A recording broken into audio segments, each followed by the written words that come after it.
Hi friends, welcome back to my channel. ఈ వీడియోలో AP ప్రభుత్వ ఉద్యోగులకు బిగ్ బ్రేకింగ్ న్యూస్ అండి. మే నెల జీతాలలో కోత. మరి ఆ వివరాలు ఏంటో ఈ వీడియోలో తెలుసుకుందాం. వీడియో ఎక్కడ కానీ స్కిప్ చేయకుండా ఎండ్ వరకు చూడండి. అప్పుడే పూర్తి ఇన్ఫర్మేషన్ అర్థమవుతుంది. అలాగే వీడియో నచ్చినట్లయితే లైక్ చేయండి. ఇంకా సబ్స్క్రైబ్ చేసుకున్నట్లయితే మన ఛానల్ని సబ్స్క్రైబ్ చేసుకుందరూ. నేను చేసే ప్రతి ఒక్క వీడియో మీ వరకు రీచ్ అవుతుంది.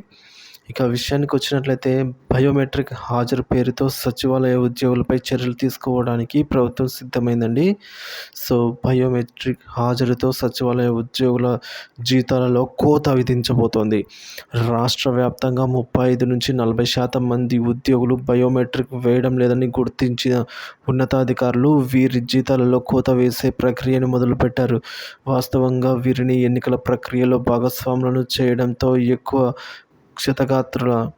క్షేత్రస్థాయిలో విధులు నిర్వహించారండి వీరికి.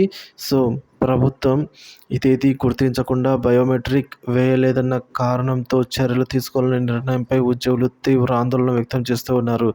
మరి క్రమవార్డు సచివాలయంలో పనిచేస్తూ ఉన్న 1,25,000 మంది ఉద్యోగులు రోజులో 3 సార్లు బయోమెట్రిక్ వేయాల్సి ఉంటుంది. ఉదయం 9 లోపు, మధ్యాహ్నం 2:30 లోపు, సాయంత్రం 5 లోపల హాజరు వేయాలి. దీంతో జిల్లా సమన్వయాధికారులు ఉద్యోగుల వారీగా బయోమెట్రిక్ హాజరును వివరాలను సేకరిస్తూ ఉన్నారు. గత 3 నెలల వ్యవధిలో వీరు ఎన్ని హాజరు బయోమెట్రిక్ వేయలేదో తెలుసుకొని నివేదికలు తీస్తున్నట్లుగా సమాచారం అండి. సో అయితే ఉద్యోగుల జీతాల్లో కోత విధించే విషయంలో ఇంకా నిర్ణయం తీసుకోలేదని, బయోమెట్రిక్ వేయకపోవడాన్ని తీవ్రంగా పరిగణిస్తున్నామని అధికారులు చెప్పడం గమనార్హమని అయితే అంటున్నారండి.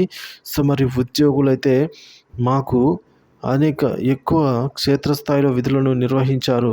సో బయోమెట్రిక్ వేయలేదన్న కారణంతో చర్యలు తీసుకుంటారా అని తీవ్ర ఆందోళన వ్యక్తమైతే చేస్తున్నారండి. సో పైగా వీరు రోజుకు 3 సార్లు, అంటే ఉదయం 10 లోపు, మధ్యాహ్నం 2:30 లోపు, సాయంత్రం 5 లోపల 3 సార్లు హాజరు వేయాల్సి అయితే ఉంటుంది.